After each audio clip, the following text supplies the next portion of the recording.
They broke every record, sold out every stadium, and made the whole music industry stop and stare. But here's what nobody talks about. Why do world-class musicians genuinely admire each BTS member? Is it secret genius? A talent the cameras never catch? Or something way deeper? Buckle up, this list is about to change everything you thought you knew. Number 7. Jin, the voice that made Coldplay's Chris Martin write a song on the spot. Alright, let's kick this list off with someone who, for years, the internet casually reduced to just the handsome one. And yeah, sure, Kim Seok-jin, known to the world simply as Jin, is devastatingly good-looking. That's not even a debate. The man was literally scouted by Big Hit Entertainment while stepping off a bus because a casting agent couldn't believe a human being could look like that in broad daylight with zero makeup on. But here's the thing that most casual observers completely miss, and it's the exact same thing that made one of the biggest rock legends on the planet stop everything and write a song specifically for him. We're talking about Chris Martin. Yes, that Chris Martin, the frontman of Coldplay, the man behind Fix You, Yellow, Viva La Vida, an artist who has sold over 100 million albums worldwide and has practically defined alternative rock for 2 decades. When Coldplay and BTS connected for the collaborative track My Universe in 2021, something happened behind the scenes that most fans don't fully realize the weight of. Chris Martin didn't just work with BTS as a group, he specifically took notice of Jin's voice, and what came out of that creative connection was The Astronaut, a track co-written by Chris Martin that was tailor-made from melody to message to Jin's vocal color and emotional delivery. Let that satisfy for a second. Chris Martin has worked with Beyoncé, Rihanna, Jay-Z, and the Chainsmokers, artists at the absolute summit of the music industry, and yet he sat down and personally crafted a song for a K-pop idol that many people outside the fandom used to dismiss as just a visual. That's not fan service. That's not a marketing move. That is one of the most accomplished songwriters of the 21st century saying through action, this voice deserves its own spotlight. And if you actually listen to The Astronaut, really listen, you understand why. Jin's vocal tone is something that professional vocal coaches have described as crystalline. It's a bright, warm tenor that sits in this incredibly rare sweet spot where it feels both powerful and fragile at the same time. It doesn't overpower you with runs and riffs the way some pop vocals do. Instead, it pulls you in with sincerity. And that's what makes it so dangerous, because sincerity is the hardest thing to fake in music, and Jin has never had to fake it. But here's where the story gets even more emotional and honestly kind of inspiring in a way that doesn't get talked about enough. Jin was not a trained vocalist when he joined Big Hit as a trainee. Let's be very clear about that. Unlike some of his bandmates who came in with backgrounds in music, dance, or rap, Jin walked into that company as an acting student from Konkuk University who had zero formal vocal training. None. He couldn't hold a note properly. His rhythm was shaky. By every technical standard, he was the weakest vocalist in the room, and he knew it. And in the brutal, hyper-competitive world of K-pop training, where trainees get evaluated monthly and can be cut from the lineup at any moment, being the weakest at anything is a terrifying position to be in. There are stories from the early BTS days where Jin would stay behind after group practice, alone in the studio, working on his vocals for hours while the other members rested. He once admitted in an interview that he used to cry after evaluations because he felt like he was dragging the team down. Imagine that.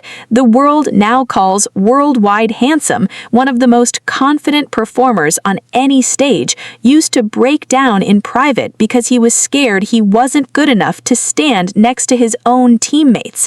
But he didn't quit. He didn't coast on his visuals. He put in the work, year after year, evaluation after evaluation, until his voice became not just competent, but genuinely, undeniably beautiful. And the proof is in the discography. Listen to Awake from the 2016 album Wings.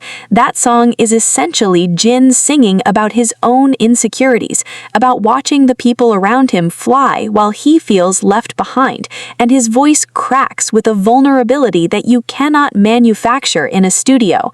Vocal coaches who have reacted to that track have pointed out that the slight imperfections in his delivery are actually what make it so devastating, because it sounds like a man singing through real pain, not performing pain for an audience. Then fast forward to Epiphany from the Love Yourself Answer era. This is the moment where the music world collectively realized Jin wasn't the visual who can sing a little. Epiphany is a full-blown vocal showcase, soaring high notes, controlled dynamics, and an emotional arc that builds from quiet self-doubt to triumphant self-acceptance. The live performances of Epiphany at BTS concerts are legendary. There are fan cams with tens of millions of views, where you can hear the entire stadium go silent during the verses because the audience is so locked into his voice that they forget to breathe. And then there's Yours, the OST he recorded for the Korean drama Jirasan in 2021. That track debuted at #1 on iTunes in over 30 countries, an OST for a Korean drama hitting #1 worldwide. Music producers who analyzed the track noted how Jin's vocal delivery was restrained in a way that showed artistic maturity. He didn't try to belt every line or show off his range. He let the emotion of the lyrics guide his dynamics, which is something that takes years of experience and an almost instinctive understanding of storytelling through sound. This is exactly what separates a singer from an artist, and it's exactly what musicians like Chris Martin recognized in Jin. It wasn't about hitting the highest note or doing the most complex vocal runs. It was about truth. It was about a voice that has been shaped not by natural-born perfection, but by years of struggle, self-doubt, late-night practice sessions, and an almost stubborn refusal to give up. And that's the thing about Jin that the music industry quietly admires but rarely says out loud. His voice carries his story. Every note he sings is underlined by the journey of a man who was told he wasn't good enough and decided to become undeniable anyway. When professional musicians hear Jin sing, they're not just hearing a pleasant vocal tone, they're hearing resilience turned into melody. They're hearing proof that talent isn't just something you're born with, it's something you can build, brick by painful brick, until it becomes something that even a legend like Chris Martin has to stop and acknowledge. And that right there is why Jin opens this list, not because of his face, but because of everything his voice had to survive to become what it is today. So if #7 already hits this hard, can you even imagine what's coming next? What did the member at #6 do that literally left Grammy-winning producers speechless? Stay right here, because it only gets wilder from this point on. #6. J-Hope, the dancer who made J. Cole and Lollapalooza bow down. Now, here's a question that'll mess with your head for a second. What happens when someone who was only supposed to dance becomes so musically dangerous that one of the most respected rappers in American hip-hop personally agrees to jump on a track with him, and one of the biggest music festivals in the Western world hands him the headline slot that artists spend entire careers dreaming about? That's not a hypothetical. That actually happened, and the man at the center of it is Jung Hoseok, J-Hope, the member of BTS who has quietly built one of the most insane artistic evolution stories in modern music, and yet somehow still doesn't get the full credit he deserves from the casual mainstream. Let's set the stage with some context that most people don't know. Before J-Hope was ever a part of BTS, before he ever stepped foot in big hit entertainment, he was already a known name in the underground street dance scene of South Korea. We're talking about a kid from Gwangju, not Seoul, not a big entertainment city, but Gwangju, a smaller city in the south, who entered and won a national street dance competition while he was still in middle school. He was part of a street dance crew called Neuron and was recognized in the underground circuit as a popping and locking prodigy. His body moved in ways that didn't make biomechanical sense. Judges at competitions would watch him and just shake their heads because the level of isolation, rhythm precision, and musicality he displayed at that age was something most professional dancers don't achieve in a lifetime. But here's the twist. When J-Hope entered Big Hit as a trainee, he was categorized as a dancer. That was his role. That was his lane. Nobody was asking him to rap. Nobody was asking him to write lyrics or produce music. He was the movement guy, the performance anchor, the one who would make the choreography look devastating on stage. And for a lot of K-pop idols, that label sticks forever. You're the dancer, so you dance. Stay in your box. But J-Hope didn't just refuse to stay in the box, he set the box on fire. During the trainee years, while perfecting BTS choreography that he often helped design and polish himself, J-Hope began teaching himself how to rap. And not just casual rapping. He studied flow, he studied cadence, he studied breath control. He broke down the techniques of artists like J. Cole, Eminem, and Nas. He would record himself, listen back, tear it apart, and re-record until the rhythm in his body translated into rhythm in his voice. Because that's the thing about J-Hope that separates him from almost every other idol-turned-rapper in the industry. His rap doesn't just sound good, it feels like dance. His flow has a rhythmic bounce and syncopation that comes directly from his dance background. It's a musicality that you can't teach in a studio because it lives in the body first and the voice second. And the moment the world got undeniable proof that J-Hope was not just a dancer came in March 2018 when he dropped Hope World, his solo mixtape on SoundCloud and streaming platforms. That project debuted at number 63 on the Billboard 200, making J-Hope the highest-charting Korean solo artist in Billboard history at that time. A free mixtape from a K-pop idol that the Western music press had mostly ignored, charting above established Western artists with major label backing and multi-million-dollar marketing campaigns. Music critics who actually sat down and listened to Hope World were caught off guard. Tracks like Daydream blended old-school hip-hop sampling with bright, synth-driven pop and introspective lyrics about the duality of being a public figure, the hope he projects versus the anxiety he carries privately. It was smart, layered, and sonically adventurous in a way that nobody expected from someone the industry had filed under dancer.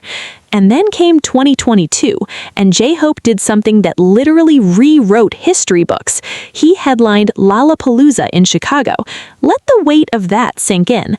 Lollapalooza, the festival founded by Perry Farrell of Jane's Addiction, the same festival that has been headlined by Radiohead, The Killers, Metallica, The Strokes, Chance the Rapper, gave its closing night headline slot to a Korean solo artist, not BTS as a group, J-Hope, alone, on that stage.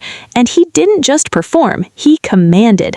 The setlist pulled from Jack in the Box, his first official studio album, which had dropped just weeks earlier and was a deliberate, aggressive left turn into punk, grunge, and raw experimental hip-hop. Tracks like More and Arson were nothing like the bright, cheerful J-Hope the public thought they knew. This was darker, grittier, and unapologetically confrontational. Music journalists from Pitchfork, Rolling Stone, and Billboard who covered the performance, many of whom had never reviewed a K-pop act before, wrote about how J-Hope's stage presence was magnetic in a way that transcended language.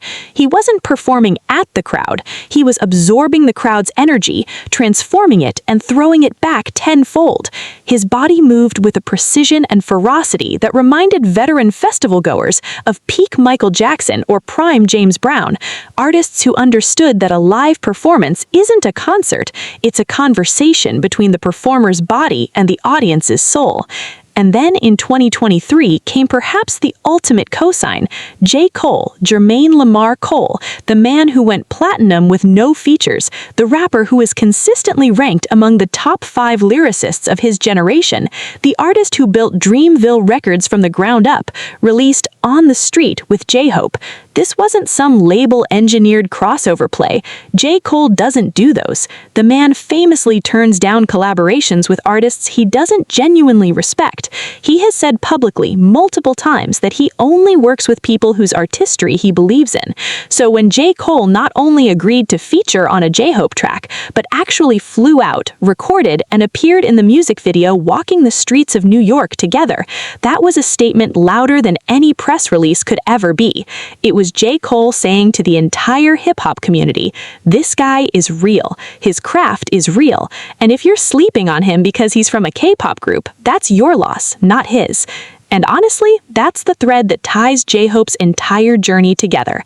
Every single milestone, from the Gwangju dance competitions to Hope World charting on Billboard, from headlining Lollapalooza to earning J. Cole's respect, has been a story of a man who was put in one box and systematically demolished every wall around it. The dance community respects him because he never abandoned his roots, even as he evolved.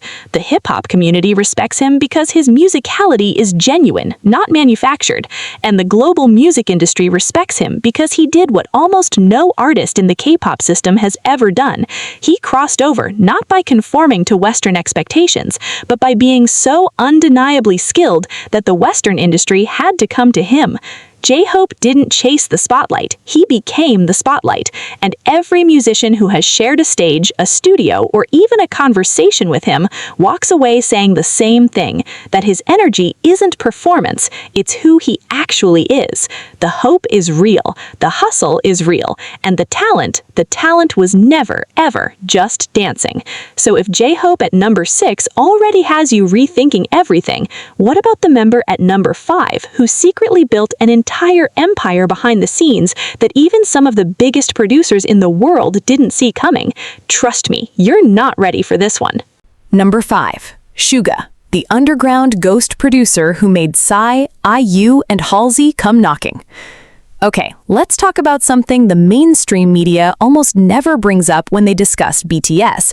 The fact that one of their members is not just a rapper or a performer, but a full-blown music producer whose behind-the-scenes work has shaped hits for some of the biggest names in the Korean and Western music industry. And we're not talking about vanity credits where an idol slaps their name on a track they barely touched. We're talking about real, from scratch, sitting in front of the DAW at 3 a.m. production work that has made legendary artists actively seek him out. His name is Min Yoongi. The world knows him as Suga, the underground knows him as August D, and the music industry knows him as one of the most quietly dangerous creative minds working in pop music today. But to understand why producers and musicians worldwide genuinely respect this man, not just as a K-pop idol, but as a craftsman, you have to go back to where it all started.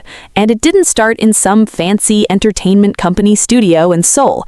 It started in a tiny, cramped, one-room studio in Daegu, South Korea, the 4th largest city, far from the glitz of the capital's K-pop machine.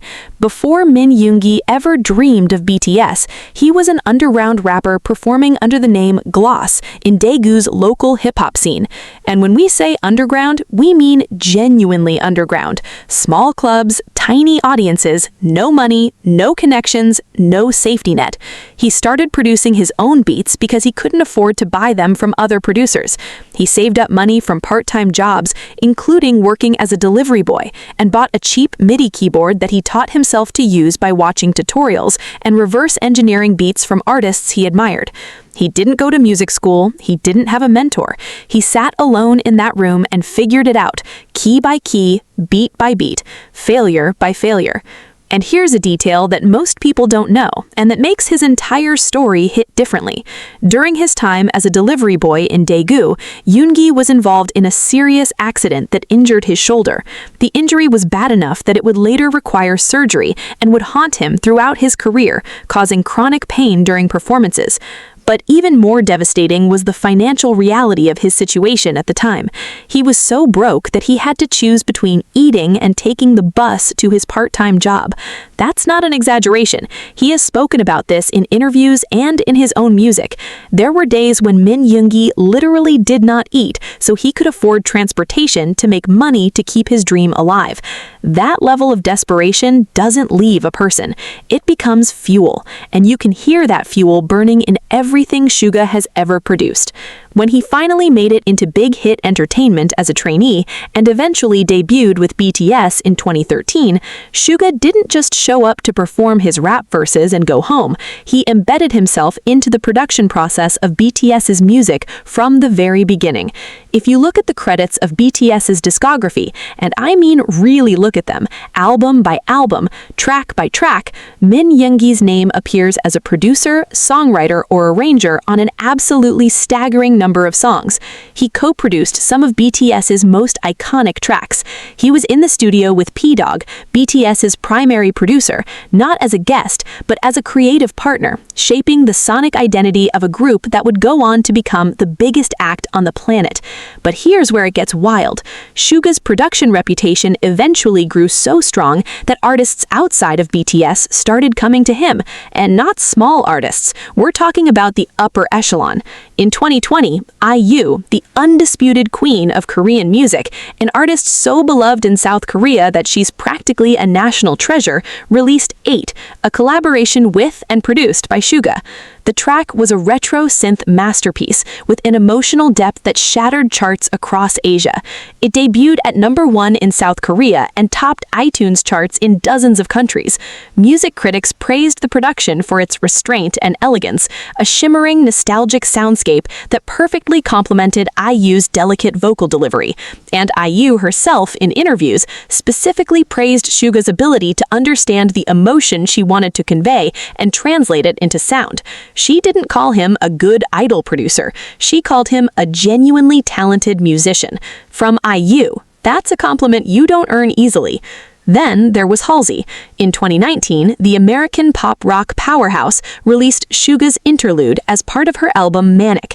And the story behind that track is fascinating because Halsey has spoken openly about the fact that she specifically wanted Suga involved because she respected his artistry and his honesty about mental health. Because that's another dimension of Suga's musical identity that sets him apart. His willingness to write about depression, anxiety, social phobia, and suicidal thoughts with a raw, unflinching honesty that was practically unheard of in K-pop when he started doing it. His 2016 mixtape August D contained a track called The Last, where he rapped about being diagnosed with social anxiety disorder and depression, about taking medication and going to the hospital, about the gap between the person the public sees on stage and the person who is falling apart behind closed doors. In 2016, in K-pop, when the industry standard was perfection, happiness, and flawless imagery, Min Yoongi stood up and said, "I'm broken, and I'm going to make music about it." That honesty is what resonated with Halsey, and it's what resonates with musicians worldwide who understand that the best music comes from truth, not from performance. And then came 2022, and Suga did something that proved his production power in a way that nobody could argue with. He produced That for Psy. Yes, Psy, the Gangnam Style Psy, the man who holds one of the most viewed music videos in YouTube history. Psy came to Suga because he wanted a track that would feel fresh, modern, and explosive, and he trusted Suga's production instincts to deliver it. And deliver he did. That was a genre-blending monster, part retro disco, part hard-hitting hip-hop, with a hook so infectious that it became inescapable across Asia within 48 hours of release. Music producers who analyzed the track pointed out how cleverly Suga layered the production, the bass line, the synth choices, the way the beat drops were timed to maximize physical reaction. It wasn't just catchy, it was architecturally brilliant. Psy, a man who has worked with will.i.am, Snoop Dogg, and some of the biggest producers in American pop music, publicly called Suga a genius in the studio. And let's not forget the culmination of Suga's solo artistry, the August D trilogy. 3 projects spanning 7 years, August D in 2016, D2 in 2020, and D-Day in 2023, that together form one of the most ambitious and deeply personal musical statements any idol has ever made. D-Day, in particular, showcased Suga's growth as a producer in breathtaking fashion.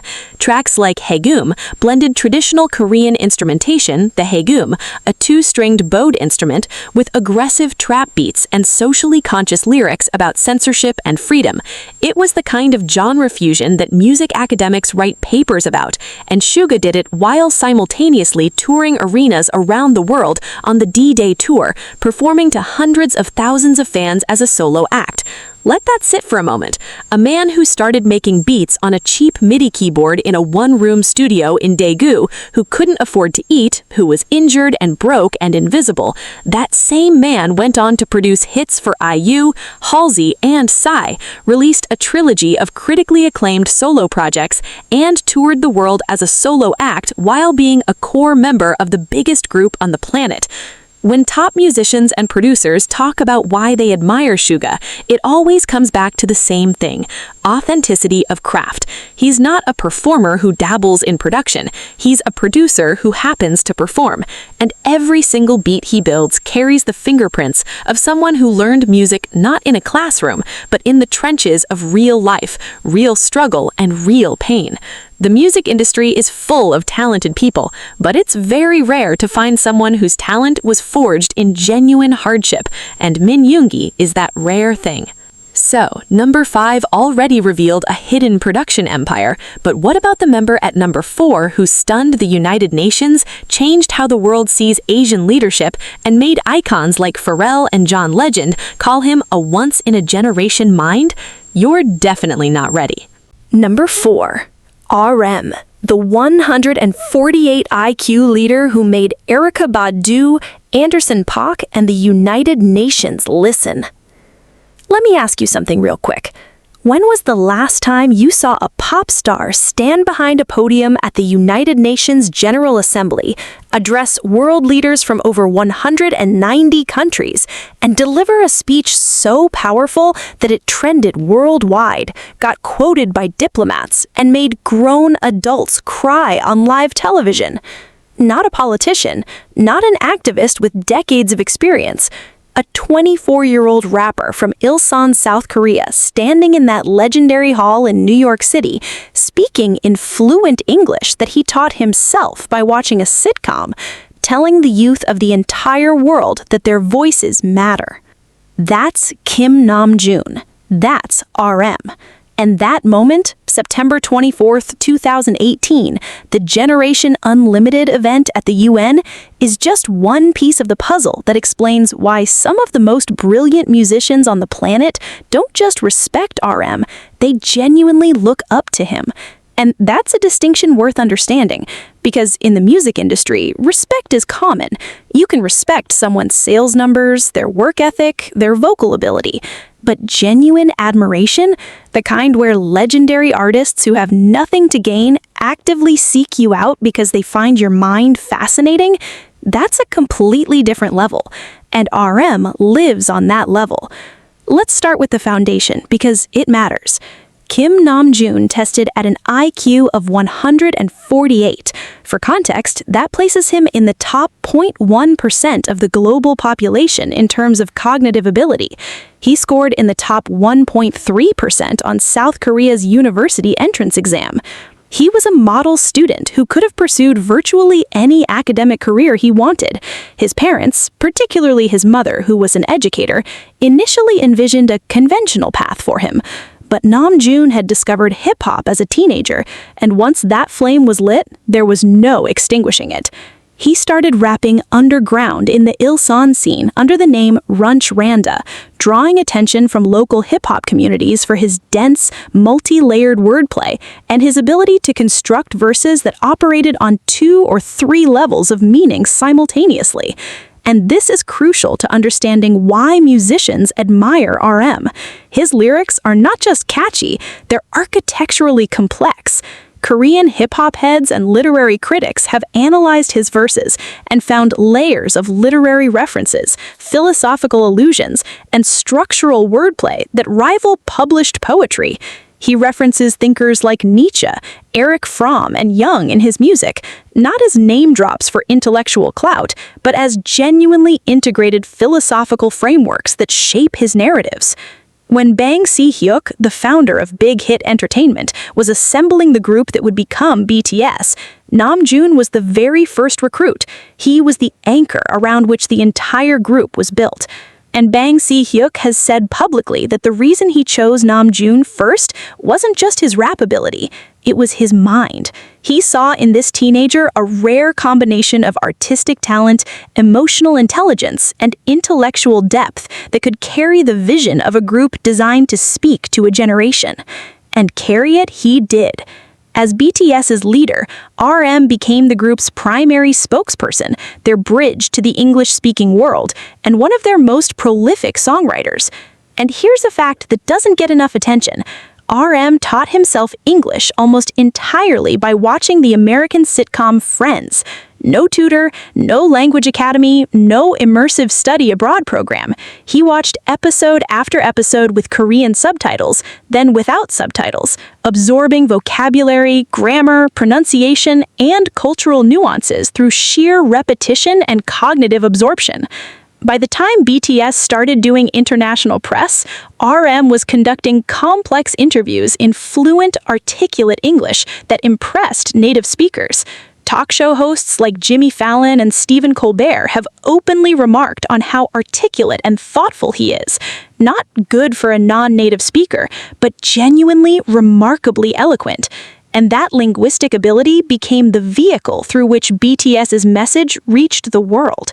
When RM stood at that UN podium in 2018 and delivered the Speak Yourself address, talking about how he lost his name and identity under the pressure of other people's expectations, how he learned to listen to his own voice again, he wasn't reading a PR-crafted speech.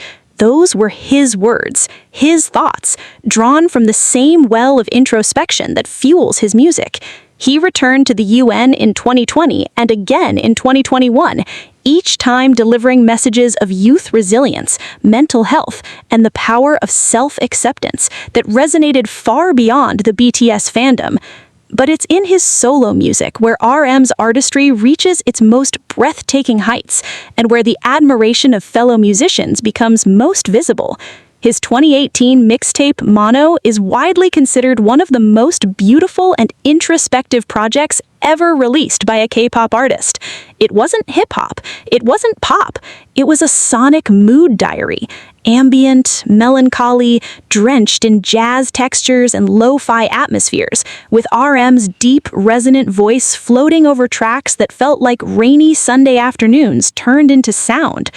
Mono debuted at number 26 on the Billboard 200, but more importantly, it earned critical respect from music journalists who had previously dismissed K-pop as formulaic. Reviewers described it as genuinely artistic and deeply personal in a way that transcends genre and language. And then came Indigo in December 2022, RM's first official solo album, and the project that turned admiration from fellow musicians into undeniable recorded proof. Look at the collaboration list on Indigo and try not to lose your mind. Erykah Badu, Anderson .Paak, Eugene, Kim Solal, Paul Blanco, Mahalia, Tableau. These are not random features assembled by a label to boost streaming numbers. Each artist was personally chosen by RM because their artistry connected to the story he was telling on that album. And the biggest name on that list, Erykah Badu, demands special attention. Erykah Badu is a neo-soul legend, a 4-time Grammy winner, an artist who is famously, almost mythologically selective about who she works with. She doesn't do favors. She doesn't do clout features. If Erykah Badu appears on your album, it's because she listened to your work, sat with it, felt something genuine, and decided your artistic vision was worth contributing to. When she appeared on Yun, the opening track of Indigo, it sent shockwaves through the music community because it wasn't just a feature, it was a statement. Erykah Badu was co-signing Kim Namjoon's artistry at the highest possible level, lending her voice to a track that meditated on identity, cultural roots, and the passage of time. And then there's Anderson .Paak, the Grammy-winning singer, drummer, rapper, and producer, who is one of the most versatile musicians alive, appearing on Still Life, a funk-infused track that felt like a warm, golden conversation between two artists who genuinely enjoy each other's creative energy. Anderson .Paak didn't just show up to sing, he brought his full musical personality to the table, and the result was a track that music critics called one of the best cross-cultural collaborations of 2022. And you know what connects all of this? What made Erykah Badu say yes? What made Anderson .Paak show up with his whole soul? What made the United Nations invite a K-pop idol to address the General Assembly not once, but 3 times? It's the same thing that made Pharrell Williams, during a conversation with RM, openly tell him that he's one of the most impressive minds he's encountered in the music industry. Pharrell, a man who has produced for Jay-Z, Beyoncé, Daft Punk, Snoop Dogg, Justin Timberlake, and practically every major artist of the last 2 decades, sat across from RM and was visibly struck by the depth and clarity of his thinking. It's not just talent, it's not just intelligence, it's the combination of both, wrapped in a humility and curiosity that makes RM feel less like a pop star and more like a philosopher who happens to make music. He visits art museums in every city BTS tours. He reads voraciously philosophy, psychology, contemporary literature. He's donated to museums, libraries, and educational causes. He approaches every conversation, every interview, every collaboration with a genuine desire to learn and understand, not to perform or impress. And that's why musicians admire RM in a way that goes beyond professional courtesy. They admire him because in an industry that rewards surface, he insists on depth. In a world that rewards loudness, he chooses thoughtfulness. And in a genre that is often dismissed as shallow entertainment, he has consistently proven that pop music, Korean pop music, can be as intellectually rich, as emotionally profound, and as artistically ambitious as anything in any genre, anywhere in the world. So the leader at number 4 already shattered every expectation. But the member at number 3, the one whose body turns into pure liquid art on stage and made contemporary dance legends and global superstars openly confess they've never seen anything like it, get ready, because this one is going to give you chills. Number 3, Jimin, the contemporary dance prodigy who rewrote Billboard history and made the world feel music through movement. Here's something that will fundamentally change the way you watch a BTS performance once you know it. When BTS performs together, all 7 members executing the same choreography, hitting the same beats, following the same formations, there is one member whose body moves differently from everyone else. Not wrong, not offbeat, differently. The angles are softer, the transitions are more fluid, the sharp mechanical precision of K-pop choreography somehow transforms through his body into something that looks less like dance and more like water taking human form. Professional choreographers have watched BTS performances frame by frame and consistently identified this one member as the reason the group's stage presence feels elevated beyond standard K-pop.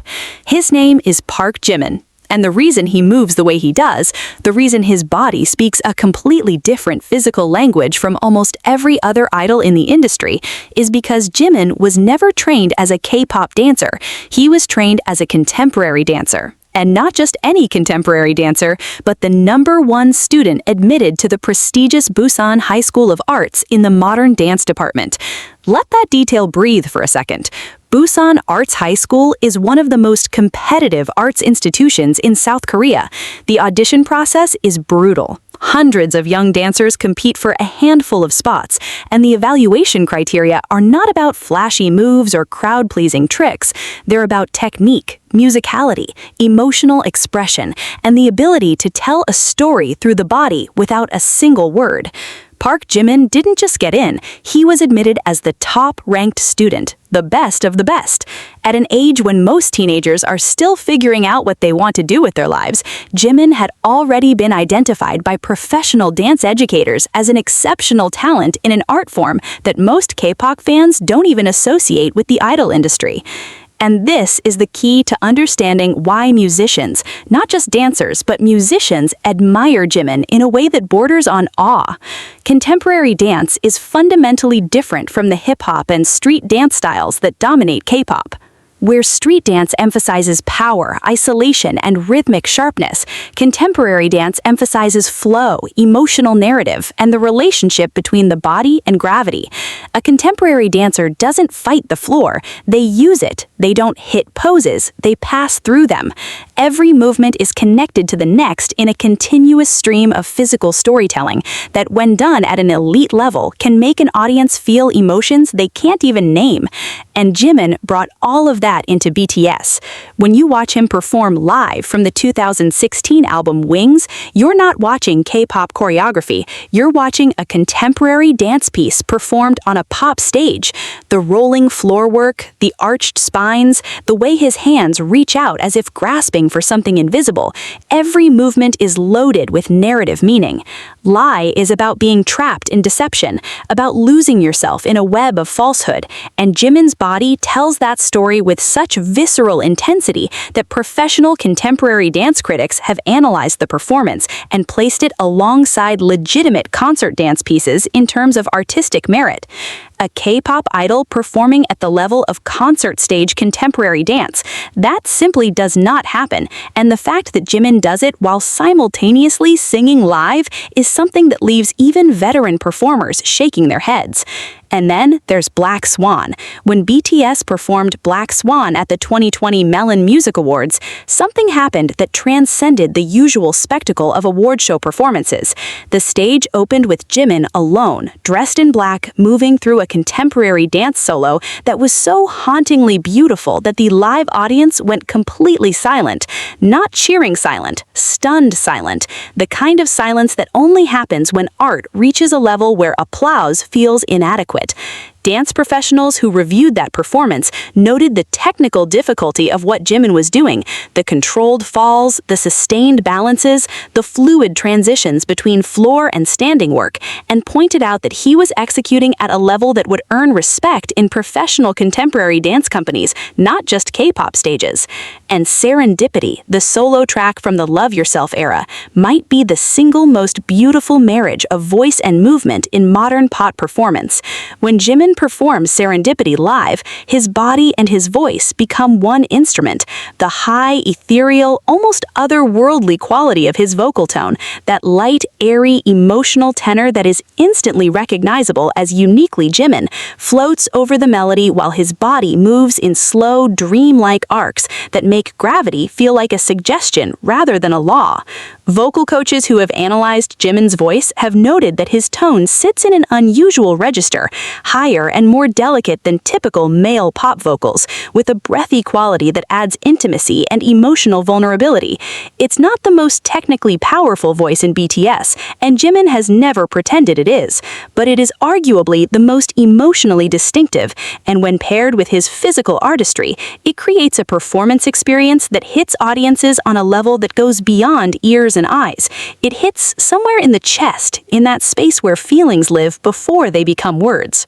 But here's where Jimin's story takes a turn that silenced even his critics and made the entire global music industry stand at attention. March 2023, Jimin releases Face, his debut solo album. The title track, Like Crazy, drops, and within days it reaches #1 on the Billboard Hot 100. #1! Park Jimin becomes the first Korean solo artist in history to top the Billboard Hot 100. Not the first K-pop solo artist, the first Korean solo artist, period. In the entire history of the Billboard Hot 100 chart, which has been running since 1958, no solo artist from South Korea had ever reached that peak, and Jimin did it. The same week, Face debuted at #1 on the Billboard 200 album chart, making Jimin the first Korean solo artist to achieve that milestone as well. 2 historic #1s in the same week.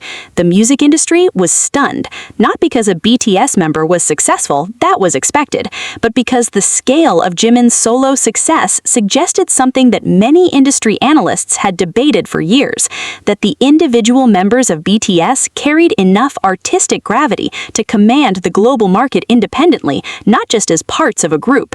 And Like Crazy itself was a fascinating artistic choice for a debut single. It wasn't a hard-hitting dance track designed to dominate streaming playlists through sheer energy.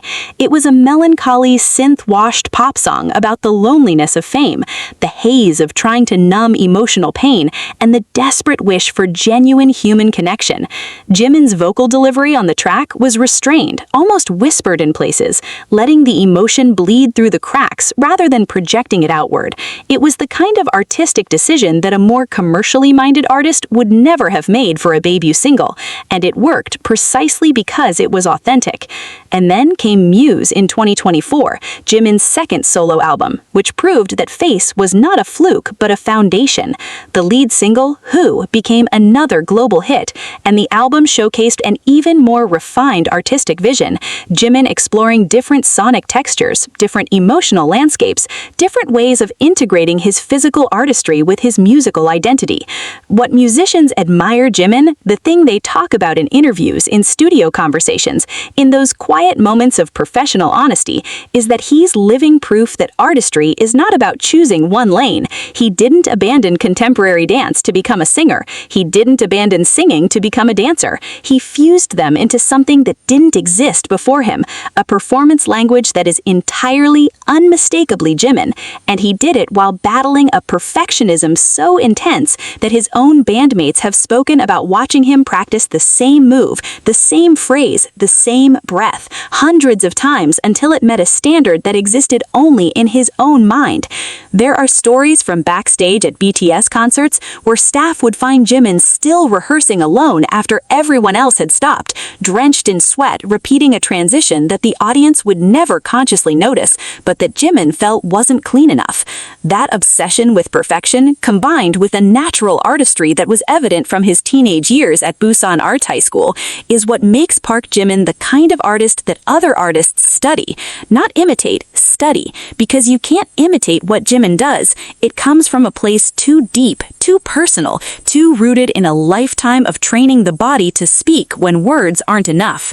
So number 3 revealed an artist who turns the human body into pure emotion.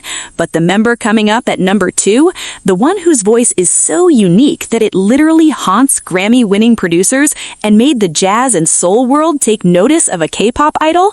Brace yourself. This is where the list gets unreal. Number 2, V, the baritone ghost who made the jazz world stop and question everything about K-pop. Close your eyes for a second and imagine the typical K-pop male vocal. What do you hear? It's high, right? Bright, clean, sharp, sitting in that upper tenor range that dominates the industry like an unwritten law. That's the sound. That's the template. For decades, the K-pop machine has been engineered around high male vocals, light, youthful, piercing. And then, out of absolutely nowhere, a voice crawled out of the speakers that sounded like midnight velvet poured over old oak. Deep, rich, warm in a way that didn't just fill your ears, but settled into your chest like a heartbeat that wasn't yours.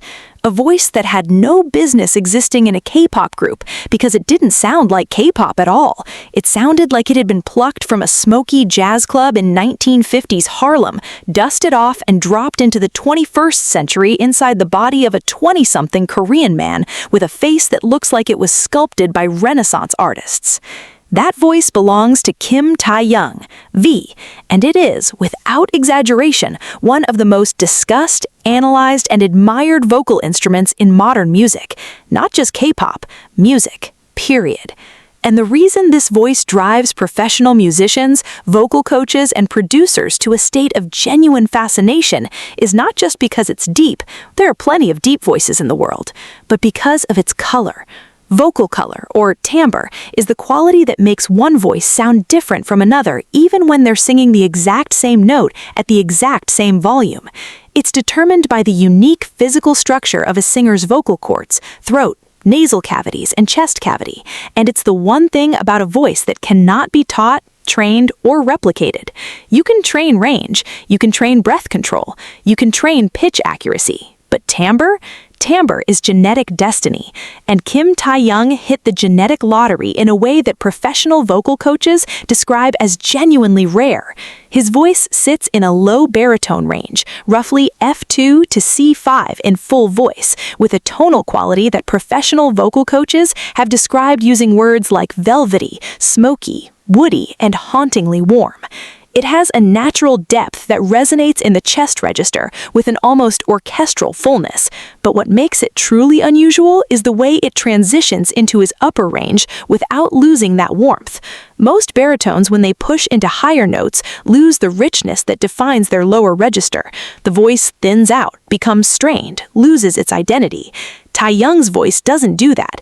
It carries that deep, honeyed quality upward in the way that defies typical vocal mechanics, creating a sound that is simultaneously powerful and intimate, commanding and gentle. And the first time the world truly felt the full impact of this voice in isolation was Stigma, his solo track from BTS's 2016 album Wings. Stigma is not a pop song. It is, in every meaningful sense, a neo-soul and jazz-influenced vocal performance that would sound perfectly at home on an album by D'Angelo or Erykah Badu. The track opens with Taehyung's voice layered in breathy, soulful harmonies before building into a full-throated, emotionally devastating crescendo where he's essentially crying through his vocal cords. Music critics who reviewed Wings singled out Stigma as a standout precisely because it sounded so unlike anything else in the K-pop landscape. It wasn't catchy in the traditional sense. It was haunting. It lingered. It followed you home and sat in the corner of your mind for days. And the vocal technique Taehyung displayed, the controlled vibrato, the dynamic shifts between whisper-soft verses and raw, aching belts, the jazz-influenced phrasing where he would slide into notes rather than hitting them directly, suggested an instinctive musicality that went far beyond what anyone expected from a K-pop idol. And then came Singularity in 2018, and the game changed entirely. Singularity is the track that made the global music world, not just the K-pop world, sit up and pay serious attention to Kim Taehyung as a vocalist. The song is a neo-R&B masterpiece, built on a minimal, groove-heavy instrumental with jazz chords and a bass line that sounds like it was borrowed from a late-night session at Blue Note Records. And over that instrumental, Taehyung delivered a vocal performance so smooth, so effortlessly cool, so dripping with charisma that it sounded like he had been singing jazz and soul music for 30 years, not performing in a boy band at 22. The BBC, the British Broadcasting Corporation, one of the most prestigious media institutions in the world, included Singularity in their list of the best songs of 2018. Not the best K-pop songs, the best songs, alongside tracks from established Western artists with decades of critical credibility.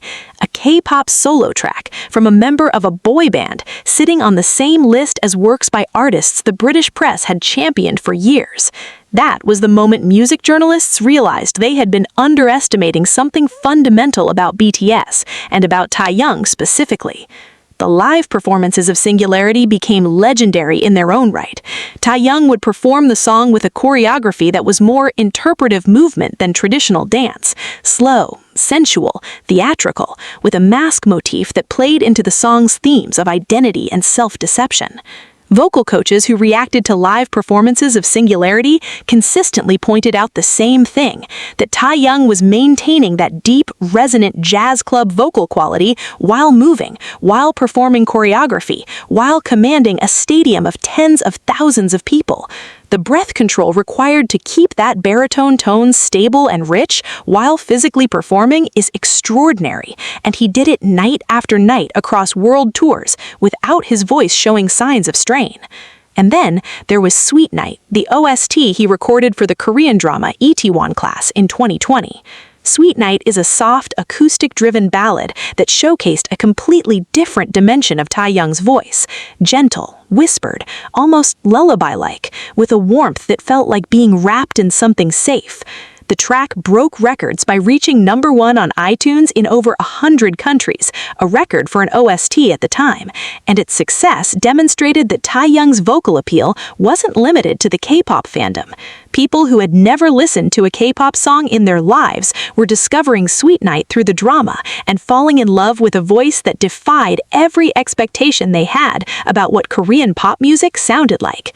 But the ultimate statement of Taehyung's artistic identity came in September 2023 with the release of Layover, his debut solo album. And Layover is the project that made jazz and soul musicians around the world look at K-pop through entirely new eyes. The album is not K-pop. It is a jazz R&B meditation on love, loneliness, and the quiet moments between the noise of fame.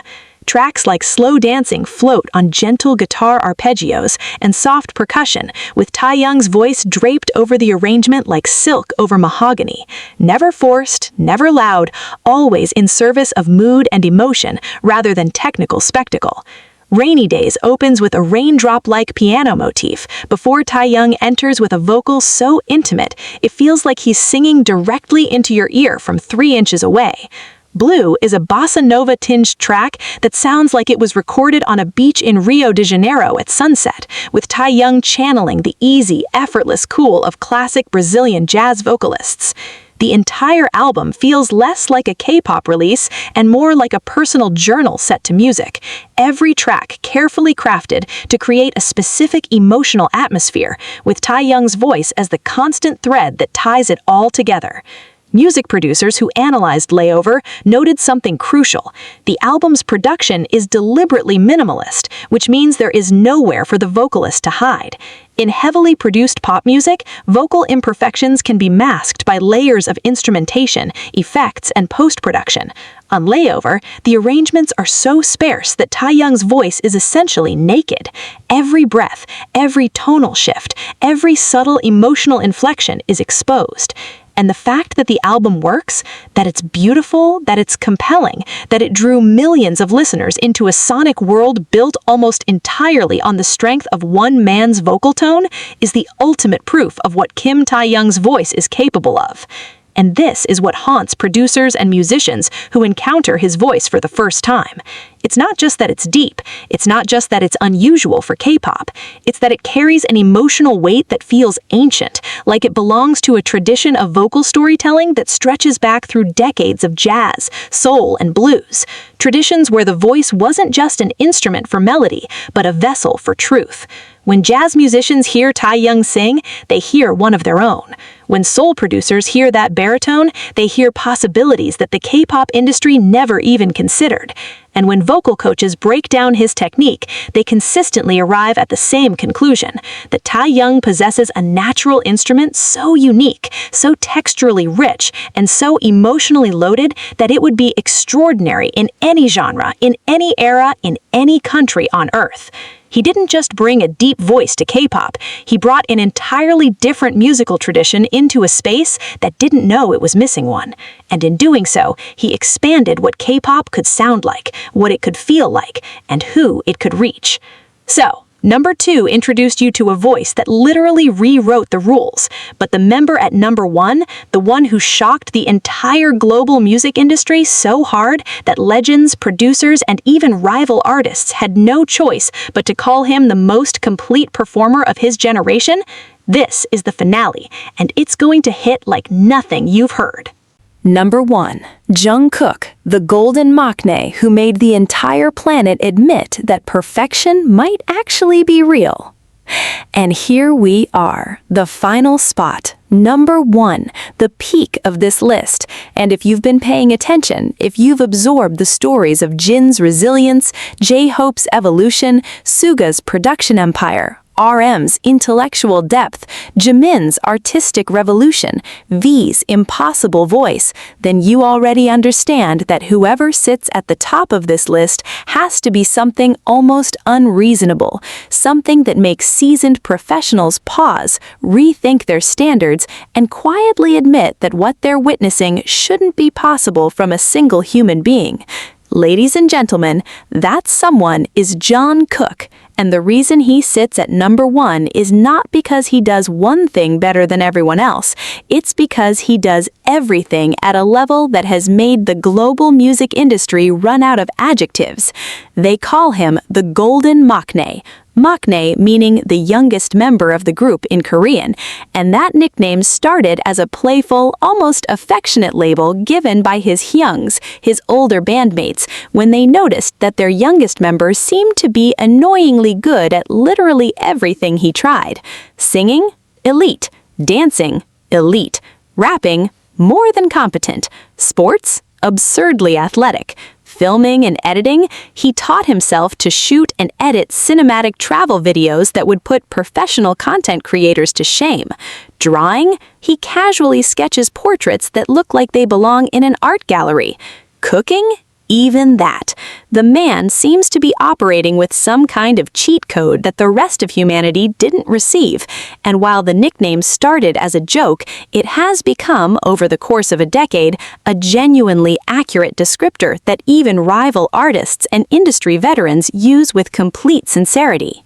But let's strip away the mythology for a second and talk about the raw facts of Jungkook's journey, because the truth is even more impressive than the legend.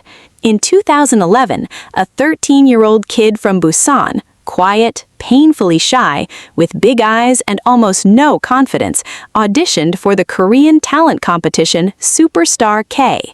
He didn't win. He didn't even make it particularly far, but something about his audition caught the attention of multiple entertainment agencies. The story that has become legendary in K-pop lore is that 7 different entertainment agencies contacted Jungkook after his appearance on the show, offering him trainee contracts. 7 for a 13-year-old who didn't even advance in the competition. But Jungkook chose Big Hit Entertainment, a small, relatively unknown company at the time, for one reason. He saw RM. He watched Kim Namjoon perform, and something about the older rapper's charisma and presence made a 13-year-old boy from Busan decide to bet his entire future on a company that, on paper, was the worst business choice among his 7 options. That decision, made by a child on pure instinct, would go on to reshape the entire global music industry. But when Jungkook arrived at Big Hit as a trainee, he was not the polished, devastatingly skilled performer the world knows today. He was a shy kid who could barely make eye contact with strangers, who cried during evaluations, who was so overwhelmed by the pressure of trainee life in Seoul, far from his family, surrounded by older, more experienced trainees, that the company actually sent him to Los Angeles to train with movement coaches and vocal instructors to build his confidence. And in LA, something clicked, something unlocked. The shy boy from Busan started absorbing skills like a sponge dropped in the ocean. Dance styles he'd never tried, he learned them in days. Vocal techniques that take most singers months to develop, he internalized them in weeks. His capacity for rapid skill acquisition became so remarkable that his trainers in LA reportedly commented that they had never seen a trainee pick up new disciplines so quickly. He came back to Seoul transformed, and when BTS debuted on June 13, 2013, Jungkook was 15 years old, the youngest K-pop idol to debut in a major group at that time. And from that very first stage, it was obvious. The kid was different. The vocal ability he displayed at 15, stable, pitch-perfect, emotionally resonant, with a range that stretched from warm, honeyed lower notes to soaring, crystal-clear high notes, was already better than what many established K-pop vocalists delivered after years in the industry. But unlike a pure vocalist who stands and sings, Jungkook was simultaneously executing choreography at the highest level, matching BTS's notoriously complex dance routines move for move without a single wobble in his vocal delivery. The combination of vocal stability and dance precision he demonstrated was, and remains, something that vocal coaches and performance analysts consistently flag as extraordinary. There are countless reaction videos from professional vocal coaches who have analyzed Jungkook's live performances and arrived at the same stunned conclusion. His live vocals are virtually indistinguishable from his studio recordings. In an industry where live performance quality is often significantly lower than recorded material, Jungkook delivers studio-quality vocals while performing some of the most physically demanding choreography in pop music. The breath control alone required to achieve this is something that most vocalists never master, and Jungkook has been doing it since he was a teenager. And then came the solo features and collaborations that turned industry admiration into outright disbelief. Charlie Puth, the Grammy-nominated singer-songwriter and producer, known for his obsessive perfectionism and his almost supernatural ear for pitch, released Left and Right with Jungkook in 2022, and Charlie Puth has not been subtle about his admiration. In multiple interviews, he has described Jungkook's vocal ability in terms that border on reverence, calling his voice incredible and praising his musicality and professionalism in the studio. Charlie Puth is someone who has worked with some of the biggest names in Western pop, Wiz Khalifa, Meghan Trainor, John Legend, and his genuine enthusiasm about working with Jungkook carried a weight that the industry noticed.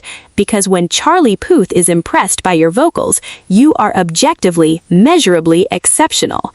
Then came November 2022, and Jungkook did something that no K-pop artist had ever done before. He performed solo at the opening ceremony of the FIFA World Cup in Qatar. The FIFA World Cup, the single most watched sporting event on the planet, with an estimated audience of over 3 billion people. And the organizers chose Jungkook, not BTS as a group, not a Western superstar, not a legacy act, to perform Dreamers to the entire world. He stood on that stage in Al Bayt Stadium in front of 80,000 people and billions more watching globally, and delivered a performance so commanding, so effortlessly charismatic, that even viewers who had never heard of BTS or K-pop were asking, "Who is that guy?" The performance trended worldwide, and Dreamers shot up the charts, and the FIFA World Cup Committee's decision to entrust their global opening ceremony to a Korean pop artist was validated by a performance that proved Jungkook doesn't just belong on the world stage, he owns it. And then 2023 happened, and Jungkook went from being the incredibly talented member of BTS to being a solo force that the entire music industry had to reckon with.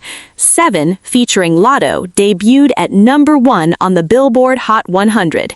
It broke Spotify records for the most streams in a single day for a solo artist track. It dominated charts in virtually every major music market Earth simultaneously.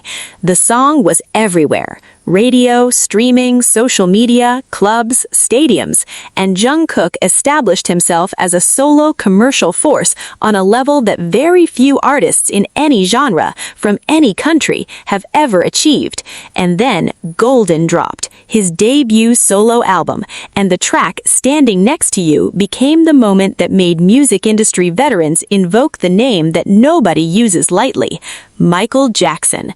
The choreography, the vocal performance, the visual presentation of Standing Next to You was so deliberately, so confidently channeling the energy of peak Michael Jackson, the sharp isolations, the fluid footwork, the sheer charisma radiating from every frame, that professional choreographers and music critics drew the comparison not as hype, but as genuine artistic analysis. And here's the thing, that comparison doesn't diminish under scrutiny. When you watch Jungkook perform Standing Next to You, and you actually know what you're looking at technically, the level of body control, the vocal stability maintained through explosive choreography, the ability to command the emotional attention of millions through a screen, the Michael Jackson comparison isn't flattery, it's observation. And that's why Jungkook sits at #1 on this list. Not because of one skill, not because of one record, not because of one performance, but because the totality of what he represents: a vocalist who rivals dedicated singers, a dancer who rivals dedicated dancers, a performer who rivals the greatest performers in pop history, a commercial force that rivals anyone on any chart, creates a package that the music industry has genuinely never seen before in one person, at this level, at this age, with this consistency. When top music